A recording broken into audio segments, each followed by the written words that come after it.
आज की ये क्लास एमए प्रथम सेमेस्टर सामाजिक विचारों का इतिहास जो हमारा पेपर है इसके विषय में हम लोग चर्चा करेंगे। और उसमें हमारा जो आज का शीर्षक है कि कांट के विज्ञानों का वर्गीकरण।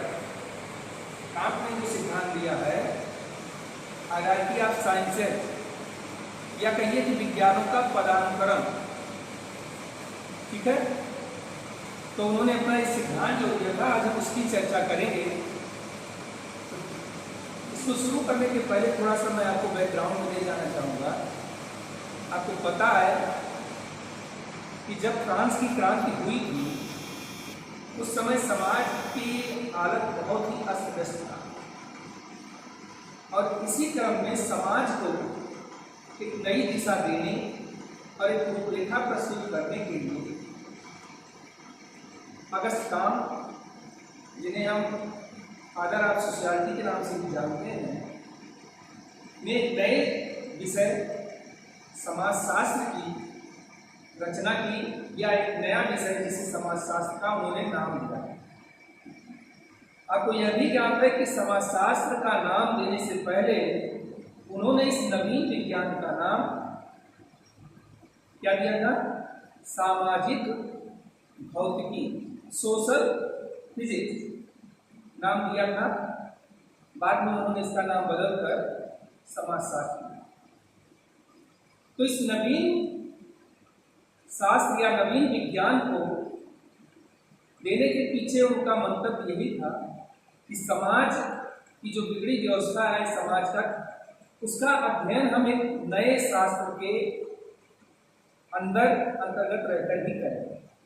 और इसके लिए उन्होंने एक विज्ञानों का वर्गीकरण या विज्ञानों का पदानुक्रम प्रस्तुत किया और यही उनका सिद्धांत है, विज्ञानों का वर्गीकरण, हायरार्की ऑफ साइंसेस। आप जानते हैं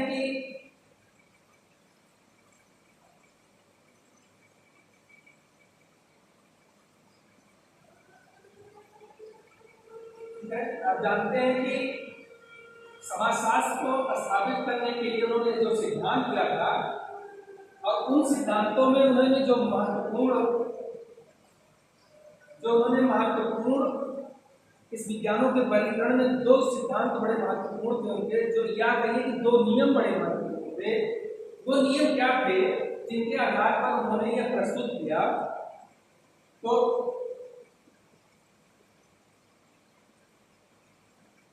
वह था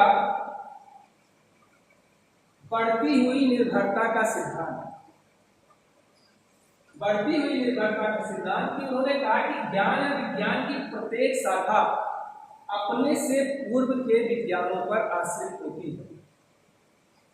उनका कहना था कि जो हमारा ज्ञान है और विज्ञान है वो क्या है कि अपने से पूर्व का ज्ञान, जो भी हम कहते हैं या जो भी हम कर रहे हैं, ये हमारे पूर्व के ज्ञान पर ही आधारित होती है। जैसे बिल्डिंग होती है, उसका एक आधार होता है और उसी आधार के ऊपर आपकी ईंट एक एक स्तर बढ़ता जाता है। तो क्या हुआ कि अपने पूर्व पर वो, अपने पूर्व जो ईंट है या पूर्व की जो संरचना है उस पर वो आधारित है। इसी तरीके से हमारा ज्ञान भी अपने पूर्व के ज्ञान पर आधारित होता है। इसी को आधार बनाकर उन्होंने सिद्धांत अपना प्रस्तुत किया था और कहा कि जो विज्ञान सबसे पहले विकसित होता है वो क्या होता है? वो अपने से बाद के विज्ञान पर आश्रित नहीं होता, या ये कहिए कि उससे स्वतंत्र होता। अपने से बाद के ज्ञान पर वो पराश्रित नहीं होता। पराश्रित किससे होता है या किस पर निर्भर करता है? तो अपने से पूर्व के ज्ञान पर। आगे इसी को उन्होंने और समझते हैं कि पहला वाला विज्ञान दूसरे विज्ञान के नियमों पर आश्रित होगा और दूसरा वाला तीसरे पर, तीसरे वाला चौथे पर। इस तरीके से उन्होंने विज्ञान का एक वर्गीकरण जो प्रस्तुत किया और कहा कि प्रत्येक आगामी शाखा में प्रायश्चिता में वृद्धि होती जाएगी। अर्थात जो भी विज्ञान सबसे बाद में विकसित होगा वह अपने से पहले के विज्ञान पर पूर्णतया आश्रित होता जाएगा, प्राश्रित होता जाएगा। और जो आरंभिक शाखाएं हैं अर्थात जो पहला विज्ञान है वो पूर्णतया स्वतंत्र और निर्भर होता है। तो जो विज्ञान जितना बाद में विकसित होता है वह पहले के विज्ञानों पर उतना ही निर्भर होता है। क्यों? क्योंकि पूर्व के सारे विज्ञान और ज्ञान पर वह आधारित होता है, तभी उसका विकास हुआ। इसे ही प्राश्रयता वृद्धिक्रम सिद्धांत कहते हैं। ये आपका जो है ना प्राश्रयता वृद्धिक्रम सिद्धांत, ये पहला नियम उन्होंने बताया जो ज्ञान के अपने विज्ञान के वर्गीकरण करता। दूसरा क्या था? घटती हुई सामान्यता और बढ़ती हुई जटिलता। पहला क्या था? प्राश्रयता का सिद्धांत। प्रत्येक विज्ञान अपने से पहले के ज्ञान पर आश्रित है, प्राश्रित है। फिर कहा उन्होंने घटती सामान्यता, जैसे जैसे नया विज्ञान डेवलप होगा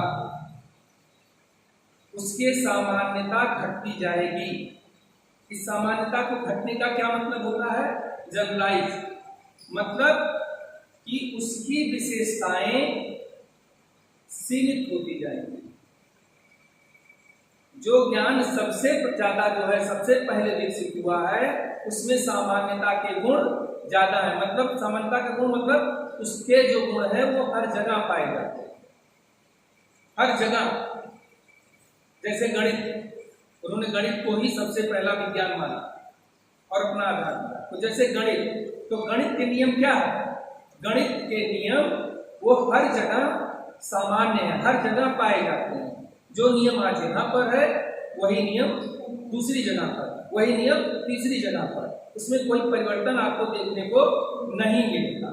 यही सामान्यता है। सामान्यता मतलब जो विशेषताएं हर जगह विद्यमान हो। तो क्या कहा उन्होंने? कहा कि जो पहला विज्ञान होगा उसमें सामान्यता के गुण तो बहुत ज्यादा होंगे, लेकिन जैसे जैसे एक नए विज्ञान की रचना होगी, एक नया विज्ञान आया, तो वो अपने से पहले के विज्ञान पर प्राश्रित है और उसकी सामान्यता भी घटती जाएगी। मतलब जो सामान्यता का गुण गणित शास्त्र में था वो उसके बाद के आने वाले विज्ञान में कम होगा, उसके बाद के आने वाले विज्ञान में और कम होगा, उससे बाद के आने वाले विज्ञान में और कम होगा। और जो विज्ञान सबसे बाद में विकसित होगा उसमें सामान्यता के उतने ही गुण कम पाए जाएंगे। इसका मीन्स क्या हुआ कि घट रही है, जो जनरलाइजेशन का गुण है वो घट रहा है,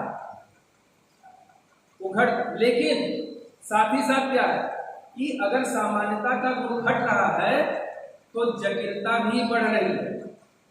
ये बढ़ती हुई जटिलता, एक तरफ तो सामान्यता घट रही है तो दूसरी तरफ उस ज्ञान का, उस विज्ञान का, उसमें जटिलता आती जा रही है। गणित शास्त्र सबसे सरल विज्ञान है। सुनने में आपको लगेगा कि गणित कैसे सरल होगा, बट गणित शास्त्र सरल इसलिए है गणित शास्त्र क्योंकि उसके नियम बड़े स्पष्ट हैं। अगर आपने उसके फार्मूला और उसके सिद्धांत को पढ़ लिया तो वो सिद्धांत फार्मूले बदलने वाले नहीं है। तो इस मामले में वो बहुत सरल। और सामान्यता की बात अभी हमने बता दी तो सबसे सरल हुआ। लेकिन जैसे ही उसके बाद के विज्ञान विकसित होते हैं वह जटिल होते जाते हैं। जटिल क्यों? क्योंकि वो अपने से पहले के विज्ञानों पर भी आश्रित होते हैं। तो ये दो फार्मूले हैं कि जैसे जैसे विज्ञान का जन्म होता है वैसे वैसे उनकी विषय सामग्री जटिल होती है और वह दूसरे विज्ञानों पर ज्यादा आश्रित होगा। जिस विज्ञान की विषय वस्तु सरल होगी वो दूसरे विज्ञानों पर कम आश्रित होगा। जो घटनाएं सरल होती हैं उनका अध्ययन भी आसान होता, आपको पता है। इसीलिए गणित को सबसे ज्यादा वैज्ञानिक विषय माना जाता है कि अब देखिए यहाँ पर उन्होंने स्पष्ट रूप से कहा है कि कांट के अनुसार सर्वाधिक सरल घटनाएं सामान्य होती हैं। वह सामान्य इन अर्थों में है कि वह सभी जगह पे मौजूद होती है, बाद में आने वाली घटनाएं जटिल होती जाती है, और सरल घटनाओं का अध्ययन करने वाला विज्ञान भी सामान्य होता है। जो विज्ञान सबसे जटिल होगा वो सबसे अंत में स्थित होगा, और उसमें सबसे कम सामान्यता भी होगी। जटिलता भी बहुत ज्यादा होगी लेकिन सामान्यता उनकी कम होगी, और सभी विषयों पर आश्रित होगा। ठीक है, कैसे? उन्होंने ये दिखाया आपको यहां से। ठीक, अब देखिए यहां जो इनकी घटती हुई सामान्यता और बढ़ती हुई जटिलता का सिद्धांत है वो यहां से देखिए। उन्होंने इन 6 विज्ञानों का वर्गीकरण किया। आप देख पा रहे होंगे कि आधार पर उन्होंने, अगर हम इसको इस रूप में देखें यहां से, कि मैथमेटिक्स को उन्होंने सबसे आधार पर रखा है, पहला विज्ञान, पहला। उसके बाद एस्ट्रोनॉमी, जिसे हम खगोल शास्त्र कहते हैं। दूसरा विज्ञान उन्होंने कहा कि खगोल शास्त्र दूसरा विज्ञान होगा जो कि गणित शास्त्र पर आधारित होगा, खगोलीय घटना। तीसरे सब्जेक्ट को उन्होंने फिजिक्स के रूप में, भौतिक विज्ञान के रूप में रखा। और ये फिजिक्स क्या है? फिजिक्स अपने से पूर्व विज्ञान खगोल शास्त्र और गणित शास्त्र दोनों पर निर्भर होगा। जैसे जैसे हम बढ़ते जाएंगे वैसे वैसे उसकी निर्भरता बढ़ रही है। अब देखिए, बढ़ती हुई निर्भरता का सिद्धांत हमने पढ़ा ना, पहला नियम प्राश्रयता का सिद्धांत, तो ये बता रहा है बढ़ती हुई निर्भरता का सिद्धांत। मैथमेटिक्स किसी पर निर्भर नहीं है। सबसे पहला ज्ञान, सबसे सरल, सब जगह पाया जाने वाला गणित शास्त्र। अब जैसे जैसे हम पढ़ रहे हैं तो खगोल शास्त्र, भौतिक शास्त्र, रसायन शास्त्र, जीव शास्त्र और उसके बाद समाज शास्त्र। तो आप ये देख पा रहे होंगे कि यह सबसे नीचे है, ये किसी पर निर्भर नहीं है, लेकिन बाद में आने वाला विज्ञान ये अपने से नीचे के सभी विज्ञानों पर आश्रित है। अगर हम बात करें इस पर सोशियोलॉजी की, जो अंतिम विज्ञान के रूप में विकसित हुआ या नवीन विज्ञान के रूप में विकसित हुआ, वो क्या है? वो अपने से पहले के विज्ञानों पर आश्रित है। जीव विज्ञान हो गया, रसायन शास्त्र हो गया, भौतिक शास्त्र हो गया, खगोल शास्त्र हो गया और गणित शास्त्र, इन सभी पर उसकी निर्भरता है। दूसरे सिद्धांत की हम बात करते हैं तो इसी के साथ उन्होंने जोड़ा कि इसमें क्या है? घटती हुई सामान्यता और बढ़ती हुई जटिलता। घटती हुई सामान्यता मैथमेटिक्स में आपने देखा कि ये सब जगह पाए जा रहे हैं, ये सब जगह पाए जा रहे हैं, लेकिन जैसे जैसे हम यहाँ पर उतरते हैं तो नीचे आते हैं तो देखते हैं कि इसमें सामान्यता का स्तर घटता हुआ जा रहा है। और समाजशास्त्र तक आते आते हमें पता चलता है कि समाजशास्त्र में सबसे कम सामान्यता के गुण अन्य विज्ञानों की अपेक्षा पाया जाता है, और समाजशास्त्र उतना ही जटिल हो गया। हमने देखा कि गणित शास्त्र जितना सरल था तो समाजशास्त्र उतना ही जटिल हो गया। जटिल किस सेंस में? क्योंकि समाज को समझना बहुत ही जटिल कार्य है। समाज में हमें व्यक्तियों को समझना होता है और व्यक्तियों के व्यवहार बदलते रहते हैं। एक जगह पे कुछ और व्यवहार होता है, दूसरी जगह पे कुछ और व्यवहार। उनके लिए हम एक सामान्य नियम का प्रतिपादन नहीं कर सकते, सामान्य सिद्धांत की गणना हम नहीं कर सकते। तो इसलिए हमारे लिए समाज को समझना एक जटिल हो जाता है। ठीक है, तो समाजशास्त्र जटिलता का गुण लिए, सबसे कम सामान्य, सबसे ज्यादा जटिल, ये हमारा समाजशास्त्र। आगे बढ़ते हैं। ये इन्होंने बताया कि विज्ञानों का वर्गीकरण में कि बढ़ती हुई निर्भरता, घटती हुई समानता और बढ़ती हुई जटिलता, इन्हीं दोनों सिद्धांतों को ध्यान में रखते हुए कांट ने विज्ञानों का वर्गीकरण प्रस्तुत किया था। इस बात की चर्चा हम लोगों ने किया कि गणित शास्त्र किस तरीके से प्रथम स्थान पर है और उसमें सबसे ज्यादा सामान्य, सबसे ज्यादा प्राचीन और दोष रहित और आधारभूत विज्ञान है। गणित शास्त्र के बाद काम हमने क्या किया था कि जड़ पदार्थों से संबंधित विज्ञानों की चर्चा की। अब वो जड़ पदार्थ कौन से हैं? जड़ या जिसको हम अचेतन पदार्थ भी कहते हैं, उनका अध्ययन करने वाले जो विज्ञानों पर कम प्रकाशित हैं दो भागों में विभाजित किया। एक खगोलीय घटनाओं का अध्ययन करने वाले विज्ञान और दूसरा पार्थिव घटनाओं का अध्ययन करने वाले विज्ञान। अब खगोलीय घटनाएं जो होती हैं वो सामान्य होती हैं। ग्रह, नक्षत्र, तारे, रुकाएं, इन सभी वस्तुओं का अध्ययन खगोल शास्त्र के अंतर्गत किया जाता है और ये घटनाएं सरल होने से केवल गणित की सहायता से इनका अध्ययन संभव। आप जानते हैं कि खगोल में जितना गणितीय महत्व है, ज्योतिष की गणना में गणित का बहुत महत्व है, तो बिना गणित पर आधारित हुए खगोल की हम कल्पना भी नहीं सकते, उसकी गणना भी नहीं कर सकते। गणित के बाद खगोल शास्त्र का नंबर आता है। अब अगर हम देखते हैं कि पार्थिव घटनाएं पृथ्वी के जड़ से संबंधित हैं, जिन्हें हम क्या कर रहे हैं, वो है भौतिक और रासायनिक पदार्थ। भौतिक पदार्थों में क्या है कि विषय बस इनका तत्वों का अध्ययन करने वाला है और ये खगोल शास्त्र के बाद इनका स्थान इसके बाद में आता है और वहीं पदार्थों के रासायनिक स्वरूप का अध्ययन हम रसायन शास्त्र के अंतर्गत करते हैं। ठीक है, तो अब हमारा 3 हो गया, 4 बल्कि कहिए, गणित शास्त्र, खगोल शास्त्र, भौतिक और रासायनिक। ये हमारे क्या थे, अचेतन से संबंधित चीजों का अध्ययन करने वाले।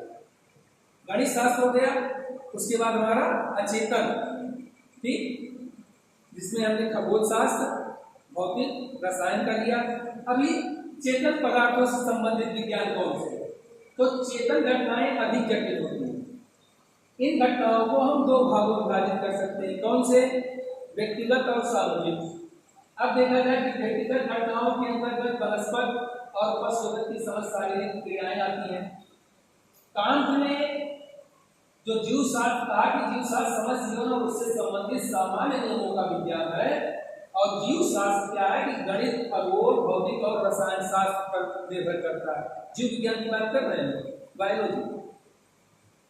और इन्होंने बताया कि ये अपने से पूर्व के विज्ञानों पर निर्भर कर रहा है। आगे सामूहिक घटनाओं का अध्ययन करने वाले के शास्त्रों की उन्होंने बात की। सामूहिक घटनाओं का अध्ययन करने वाले अनेक शास्त्र हैं, जैसे धर्मशास्त्र, राजनीति शास्त्र, नीतिशास्त्र। लेकिन कांट ने सामूहिक जीवन से संबंधित प्रत्येक घटना को एक ही विज्ञान की वस्तु मानने और इस प्रकार की घटनाओं का अध्ययन करने वाले विज्ञान को समाजशास्त्र माना और इस सामूहिक घटनाओं का अध्ययन करने के लिए उन्होंने समाजशास्त्र को चुना और इसीलिए उन्होंने नवीन विज्ञान की रचना की या नवीन विज्ञान का नाम समाहित करके उन्होंने समाजशास्त्र का नाम दिया।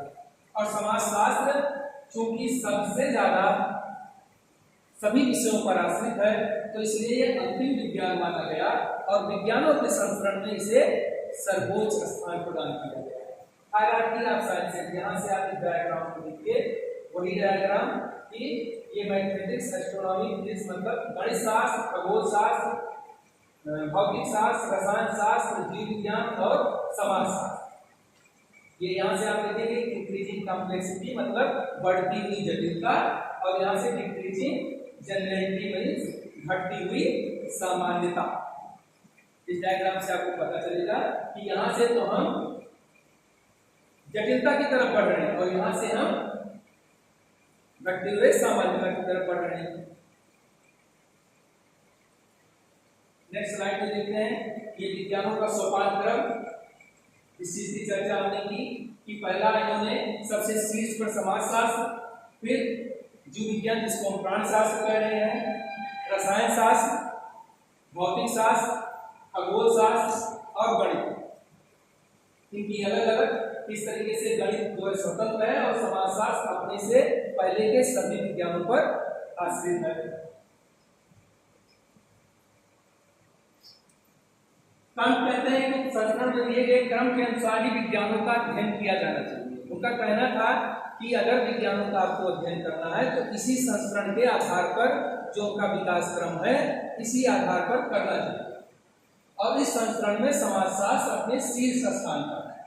और उन्होंने कहा समाजशास्त्र को अगर हमें समझना है तो हमें सबसे पहले गणित शास्त्र को, खगोल शास्त्र को, भौतिक शास्त्र को, रसायन शास्त्र को और प्राणी शास्त्र को समझना होगा, तभी हम अच्छे ढंग से समाजशास्त्र को समझ सकते।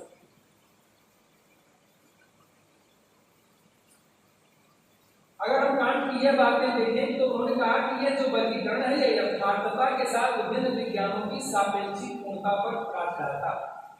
उनका कहना है कि यह जो वर्गीकरण मैंने प्रस्तुत किया है यह यथार्थ की चीजों को दर्शाने के लिए और सभी जो उसके विभिन्न विज्ञान है उसकी सापेक्षिक पूर्णता, किस प्रकार से वो एक दूसरे के सापेक्ष में, एक दूसरे की तुलना में कहाँ वो स्थित है या उसकी स्थिति क्या है, क्या वो स्वतंत्र है या दूसरों पे प्राश्रित है, वो सामान्य है या कम सामान्य है, वो सामान्यता का गुण है, वो जटिल है या कम जटिल है, इससे हमें पता चलता है।